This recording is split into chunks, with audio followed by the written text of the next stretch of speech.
नमस्कार मित्रों, स्वागत है आपका मेरे इस YouTube चैनल पे। कहते हैं मनु नहीं मनु पुत्र है, यह भावना जिसकी कल्पना की जीभ में भी धार होती है। बाढ़ ही होते विचारों के नहीं, केवल स्वप्न के भी हाथ में तलवार होती है। तो आप अपने सपनों को धारदार बनाइए, जीत अवश्य आपकी होगी। तो आज हम जो पढ़ने जा रहे हैं वो टॉपिक है फ्लूइड मैकेनिक्स का बायंसी एंड फ्लोटेशन। सबसे पहले हम आपको बता दें बायंसी क्या होता है, उसके बाद हम धीरे धीरे आगे बढ़ेंगे। देखिए, जब कोई बॉडी किसी लिक्विड में पार्शली अथवा फुल्ली डूबी हुई होती है तो उसमें क्या है, उसके भार में कमी आ जाती है, और जो कमी होती है वो उसके द्वारा हटाए गए लिक्विड के भार के बराबर होती है। तो इस प्रकार से जो उसमें कमी आ जाती है उसे हम कहते हैं बायंसी, और उस पर जो बल लगने लगता है वो कहलाता है बायंट फोर्स। मतलब जब भी कोई लिक्विड है उसमें कोई बॉडी डूबी है तो उस पर एक बल लगने लगता है जो ऊपर की ओर होता है, उसे कहते हैं बायंट फोर्स, जिसे उत्प्लवन बल। इस बायंट फोर्स की वैल्यू क्या होती है, बायंट फोर्स, इसकी वैल्यू कितनी होगी, इसकी वैल्यू होगी the weight of the liquid displaced, liquid displaced, wait of the liquid displaced. मतलब इस बॉडी के द्वारा कितना लिक्विड डिस्प्लेस किया गया उसकी वैल्यू कितनी होगी, इसकी वैल्यू होगी V into rho into g. इसमें V क्या है, V क्या है, volume of the liquid displaced,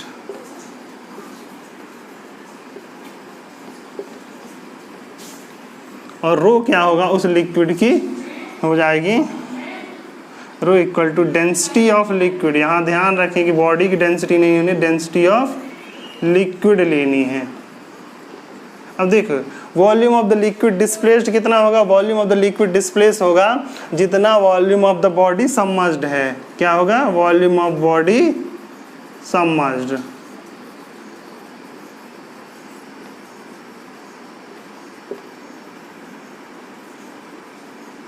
ठीक, जो बॉडी का जितना पार्ट सबमर्ज्ड होगा उसी को हम क्या कहेंगे, वही volume of the body submerged.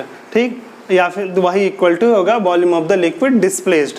अगर बॉडी पार्शली सबमर्ज्ड है जैसा इस केस में है तो जितना पार्ट इसमें सबमर्ज्ड है सिर्फ हम इतने भाग का वॉल्यूम लेंगे, और अगर बॉडी फुल्ली सबमर्ज्ड है तो हम उसका पूरा वॉल्यूम इसमें लेंगे इस जगह पर रखने के लिए। अब देखिए, ये जो होता है बायंट फोर्स। देखिए, जब हम किसी बॉडी को किसी लिक्विड में डुबोते हैं तो उसके भार में कमी आ जाती है, वो जो कमी आ जाती है वो इक्वल टू इसी बायंट फोर्स के बराबर होती है। तो अदर वर्ड्स हम कह सकते हैं कि decrease in the weight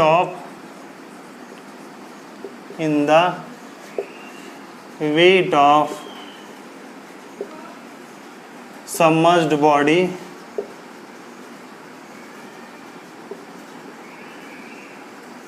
equal to buoyant force, buoyant force equal to V rho and G। अगला टॉपिक, अगले लाइन पे आते हैं, centre of buoyancy. Centre of buoyancy क्या होता है, सेंटर ऑफ बायंसी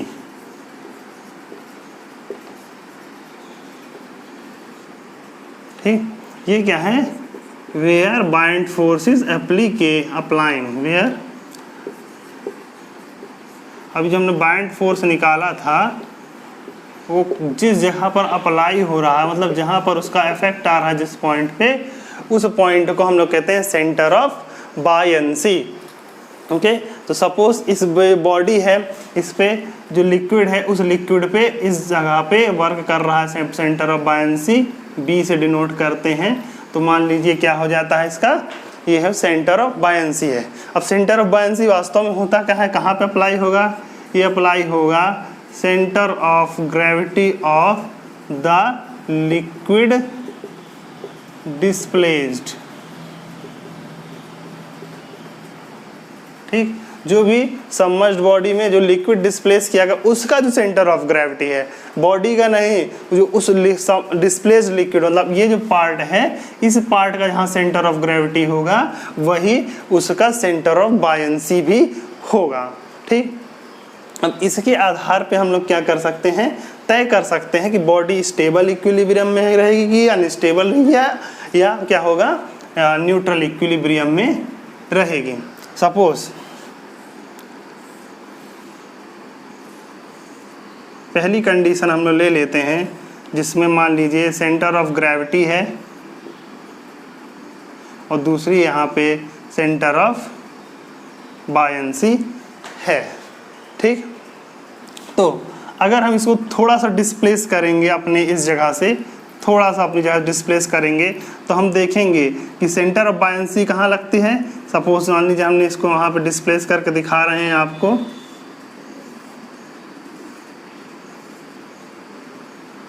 तो सी जी यहाँ आ जाएगा, बी यहाँ आ जाएगा।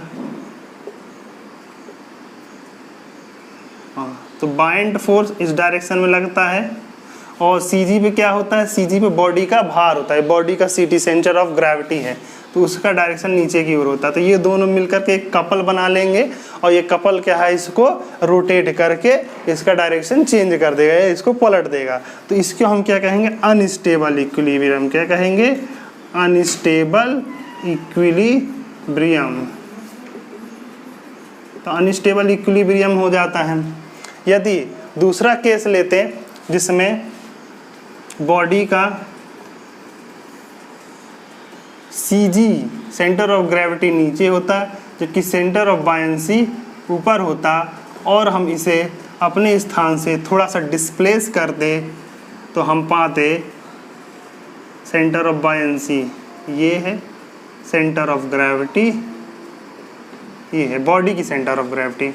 इसको डिस्प्लेस करें तो बाइंड फोर्स क्या है, ऊपर की ओर वर्क करेगा, सेंटर ऑफ ग्रेविटी नीचे की ओर वर्क करेगा और इस कपल का डायरेक्शन क्या होगा, इस डायरेक्शन में होगा।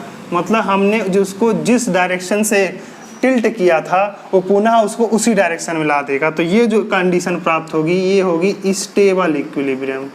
कैसी होगी, स्टेबल इक्विलिब्रियम, ठीक। और तीसरी कंडीशन अगर हम देखें कि यदि दोनों एक ही पॉइंट पर हो जाते हैं, सपोज मान लीजिए बॉडी है, इसमें सेंटर ऑफ बायंसी और सेंटर ऑफ ग्रेविटी दोनों एक ही पॉइंट पर वर्क करते रहते हैं और हम इसको थोड़ा सा टिल्ट देते हैं तो यहाँ पे सेंटर ऑफ ग्रेविटी और सेंटर ऑफ बायंसी दोनों एक ही जगह पर हैं। तो सेंटर ऑफ बायंसी ऊपर की ओर लग रहा है, सेंटर ऑफ ग्रेविटी नीचे की ओर लग रहा है और दोनों एक दूसरे को न्यूट्रलाइज कर देंगे। तो ऐसी कंडीशन में जो स्थिति बनती है उसको कहते हैं न्यूट्रल इक्विलिब्रियम। कौन सा कहेंगे, न्यूट्रल इक्विलिब्रियम, ठीक। तो देखिए बहुत ही इंपॉर्टेंट पार्ट है, एग्जाम में कई बार आता है। कोई भी फ्री सबमर्ज्ड बॉडी है या फ्लोटिंग बॉडी है, ठीक, तो उसमें क्या है कि उसमें कब अगर centre of gravity centre of buoyancy से ऊपर है तो वो अनस्टेबल इक्विलिब्रियम में होगी और सेंटर ऑफ ग्रेविटी नीचे है और सेंटर ऑफ बायंसी ऊपर है तो स्टेबल इक्विलिब्रियम में होगी। और यदि दोनों एक ही पॉइंट पे यानी कोइंसिडेंस कर रहे हैं तो न्यूट्रल इक्विलिब्रियम में रहेगी, ठीक। तो देखिए इसमें करना क्या है, बस सीधा सीधा याद रखिए कि हम जानते हैं किसी भी वस्तु की सेंटर ऑफ ग्रेविटी जितनी ज़्यादा नीचे होती है उतना ही स्टेबल होता है। बस इतना याद रखेंगे तो आपको तीनों के तीनों ये कंडीशन याद हो जाएंगे। अब हम पढ़ेंगे प्रिंसिपल ऑफ फ्लोटेशन। सपोज मान लीजिए एक बॉडी है जो कि लिक्विड में पार्शली सबमर्ज्ड है, मतलब तैरने का सिद्धांत, ठीक। तो इसकी मान लीजिए टोटल हाइट जो है वो h है और इसका स्मॉल h भाग जो है वो बॉड लिक्विड में सबमर्ज्ड है तो ऊपर बचा हुआ भाग कितना हो जाएगा, h माइनस स्मॉल h। अब देखिए हम जानते हैं कि बायंट फोर्स इक्वल टू होता है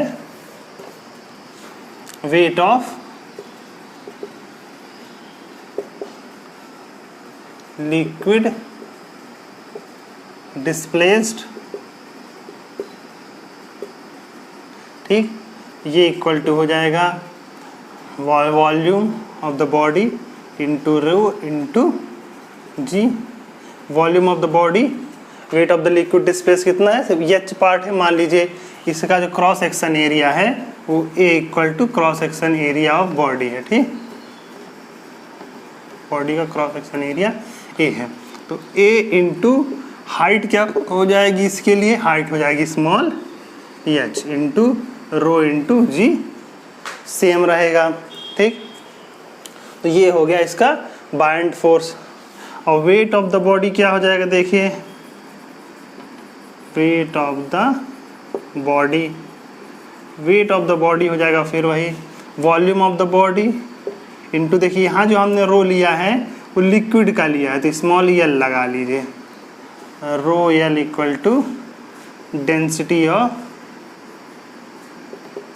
लिक्विड। ठीक, वेट ऑफ द बॉडी क्या है, v into rho of the body into g, rho b equal to density of body, जो बॉडी है। देखिए तैर रही है, v बराबर हो जाएगा क्रॉस सेक्शन एरिया ए ही होगा इसकी, और टोटल हाइट इसमें लेंगे क्योंकि पूरे बॉडी का वेट लेना है, इंटू रो बी इंटू जी। अब देखिए क्योंकि बॉडी तैर रही है इसलिए जितना बाइंड फोर्स है वो बॉडी के वेट के इक्वल होगा, तभी तो तैर रही है, अन्यथा वो ना तैरती। ठीक, तो दोनों के अगर देखिए बाइंड फोर्स का वैल्यू ज़्यादा होगी वेट से तो बॉडी क्या है, कभी देखिए उससे ज़्यादा नहीं होगा बाइंड फोर्स। देखिए या तो दोनों बराबर होंगे तो बॉडी तैरती रहेगी, यदि बॉडी इसका बाइंड फोर्स का मान कम होगा तो वेट बॉडी का वेट ज़्यादा होगा तो बॉडी डूब जाएगी। ठीक, तो तैरने के लिए इतना हो जाएगा। अब देखिए दोनों इक्वल होने चाहिए तो हम इन दोनों को इक्वल रख देते हैं, तो A into small h into rho of liquid into g, ये हो जाना चाहिए A into h into rho of body into g, g से जी कैंसिल हो जाएगा। ठीक, A से कैंसिल हो जाएगा तो हो जाएगा H into rho into L equal to H into rho into body. ठीक, तो ये फार्मूला याद कर लीजिए, इससे हम लोग पता कर सकते हैं कि यदि कोई बॉडी तैर रही है तो उसका कितना भाग उसमें डूबा हुआ होगा और कितना भाग उसमें तैर रहा होगा। तो इसे कहते हैं प्रिंसिपल ऑफ फ्लोटेशन। इससे संबंधित बहुत सारे क्वेश्चन आते हैं और उस समय हम लोग सारा दिमाग लगा लेते हैं, लेकिन एक छोटा सा फार्मूला याद रखेंगे तो आपको पता चल जाएगा कितना भाग उसका डूबा रहा है, कितना भाग उसका तैर रहा होगा। और देखिए लिक्विड ऑफ डेंसिटी, वाटर की डेंसिटी क्या होती है, सीधा सीधा याद कर लिए 10⁻³ kg पर मीटर क्यूब। इसके लिए और कहीं भी नहीं जाना है।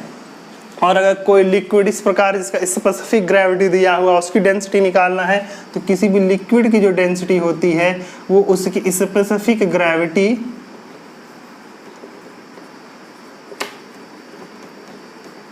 इंटू 10⁻³ सिंपली कर देना। स्पेसिफिक ग्रेविटी दिया होगा उसे 10⁻³ कर देंगे तो उसकी डेंसिटी आ जाएगी लिक्विड की। किसमें आती है डेंसिटी, kg पर मीटर क्यूब।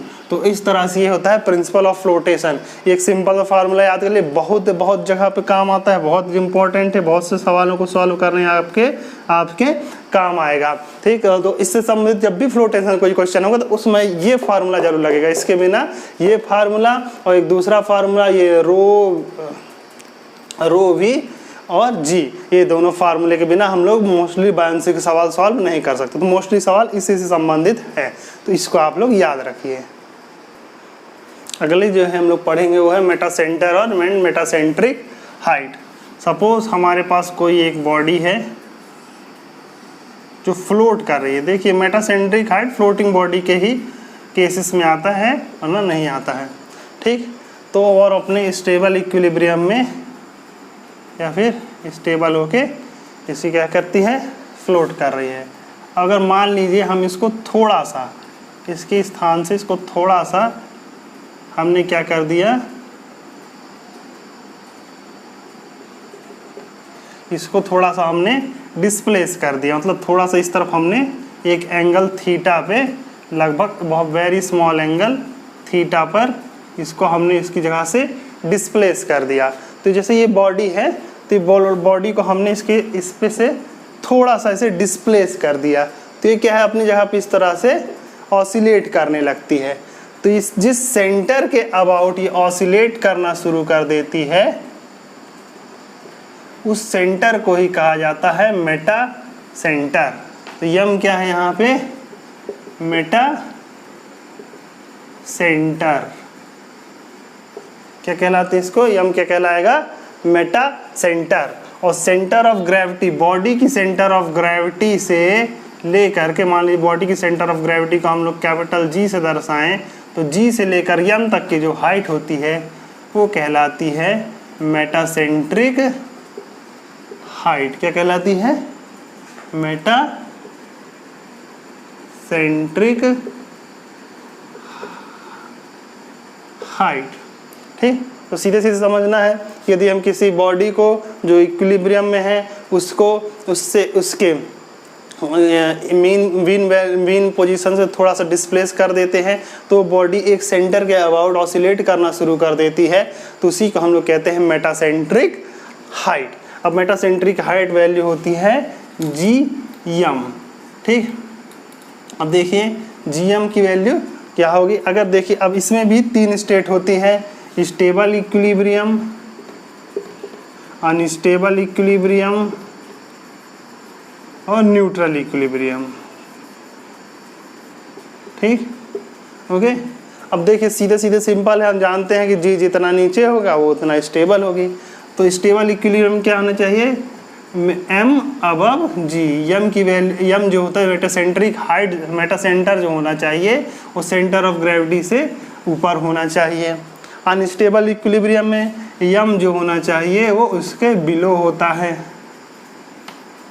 ठीक, और न्यूट्रल इक्विलिब्रियम में दोनों कंसाइड कर जाते हैं।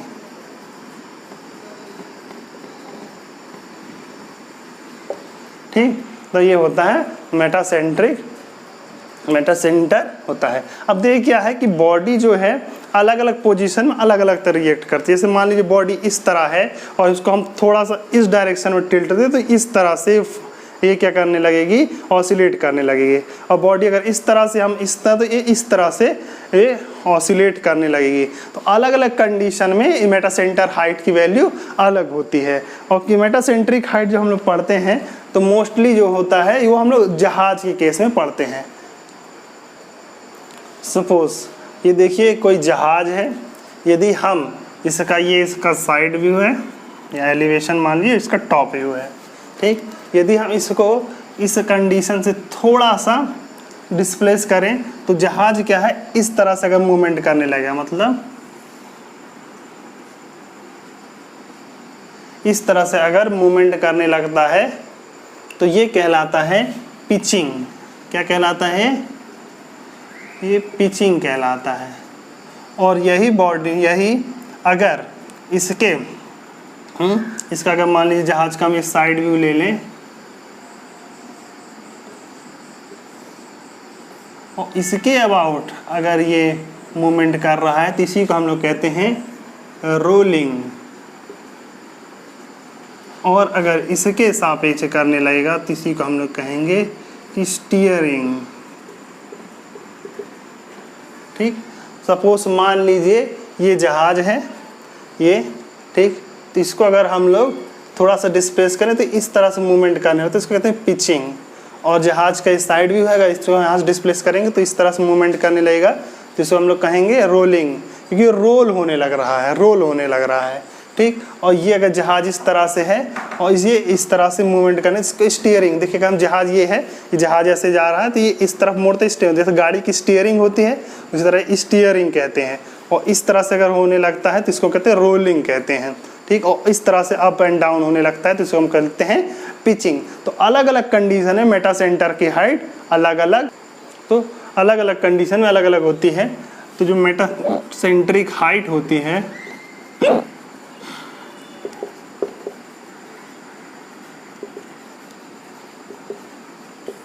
और पिचिंग के केस में और मेटासेंट्रिक हाइट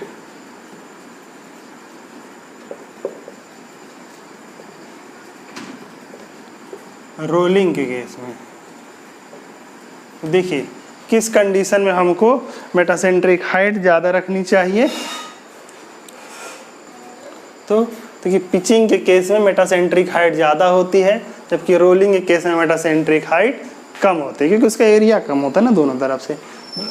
तो इस तरह हम लोग कह सकते हैं। एग्ज़ाम में बहुत इंपॉर्टेंट है ये वाला पोर्शन, अक्सर एग्ज़ाम में आ जाता है। आजकल नया ट्रेंड चला है, 3-4 कथन देते हैं, उसमें से आपको सही कथन चूज़ करना पड़ता है। तो उसमें से एक क्वेश्चन आ सकता है। मेटासेंट्रिक हाइट रोलिंग कंडीशन में ज़्यादा होता है कि पिचिंग की कंडीशन, तो पिचिंग कंडीशन में मेटासेंट्रिक हाइट की वैल्यू ज़्यादा होती है।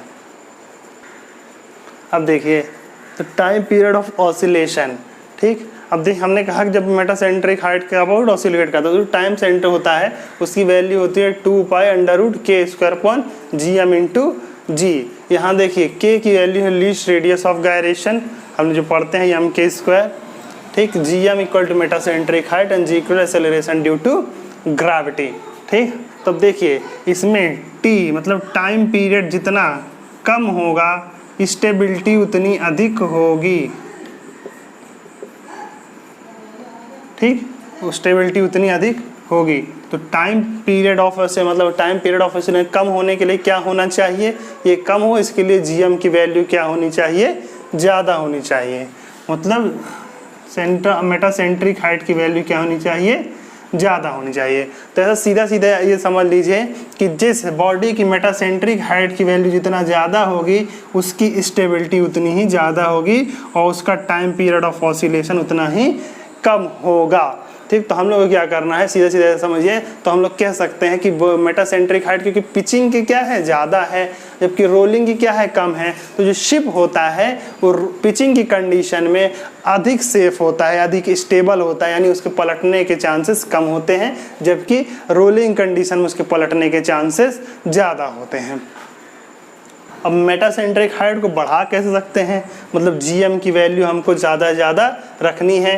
तो इसके लिए हमको क्या है, मतलब जी और एम के बीच का डिस्टेंस बढ़ाइए, ठीक। अभी जो हमने क्या मेटासेंट्रिक हाइट बताया था, क्या होता है कि जैसे बॉडी है, ये बॉडी की ये इसकी सेंटर ऑफ ग्रेविटी जी है और जिसके अबाउट वो ऑसिलेट करने लगे उसी पॉइंट को हम लोग क्या कहते हैं, यम कहते हैं। तो हमको इसकी वैल्यू बढ़ाना है, तो यम को तो हम लोग चेंज करना हम लोग को ज़्यादा बस में नहीं होता है, तो इसलिए हम क्या चाहते हैं कि जी की वैल्यू बॉडी में जितना ज़्यादा नीचे हो। तो इसीलिए हम लोग क्या कहते हैं, शिप को इस प्रकार से बनाते हैं कि उसके निचला तल्ला अधिक भारी हो जबकि ऊपर क्या है ज़्यादा हल्का हो। तो इसलिए क्या किया जाता है, कभी कभी उसके तलों में भर दिया जाता है, पिघला हुआ शीशा भर देते हैं, कुछ लोग बैलून्स भर देते हैं, एक कई प्रकार हम लोग को जहाज का जो निचला तल्ला है उसको भारी बनाया जाता है ताकि उसकी सेंटर ऑफ ग्रेविटी ज़्यादा से ज़्यादा नीचे हो और शिप क्या है अधिक से अधिक स्टेबल कंडीशन में हो।